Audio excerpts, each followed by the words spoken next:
વોલીબોલની અંદર આપણી team state સુધી ચેમ્પિયન થઈ છે અને કોલર ઊંચો કરીને મૂછ્યો વળદીને કહું કે જ્યાં બ્રહ્માનંદ હોય ને એ લોકો પોતાની સામેવાળા પરાજિત સ્વીકારી લે કે આપણોમાં ગજુ નથી, કારણ કે અમારી પાસે સ્પેશિયલ ડીએલએસએસ ના 11 ટ્રેનરો અને કોચ છે, મોટી સેના છે અમારી પાસે. અમારી પાસે રાજુભાઈ બાલદિયા અને એની ટીમ આખી સ્પોર્ટ્સની છે. એટલે અમારી સામે એ ટકી ન શકે, કારણ કે અમને અભિમાન નથી પણ અમારી મહેનત ઉપર અમને ગૌરવ છે કે સવારના પૂરમાં લઈને સાંજે તમામ પ્રકારની પ્રેક્ટિસો અમારા કોચિસ અને ટ્રેનર કરાવે છે. એવી જ રીતના રાજ્ય કક્ષાએ બીજું સ્થાન પ્રાપ્ત કર્યું છે અમારી વોલીબોલની ટીમે. એ અંડર 14 થી લઈને 19 બંને ગ્રુપ નાના મોટા દરેક બાળકો એમાં આવી ગયા છે.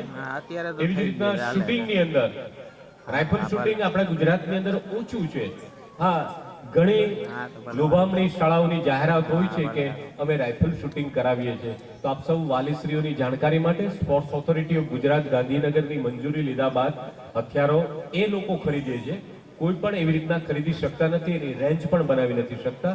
પરંતુ ભોળા વાલીઓને છેતરવા માટે એકાદું બેનર મારી દે કે અમે શૂટિંગ કરાવીએ છીએ. તમારા બાળકોને પૂછજો કે રાઇફલ શૂટિંગની રેન્જ કેવી રીતના બને છે. અને સરકાર અને મુક્તાનંદ બાપુ ન હોય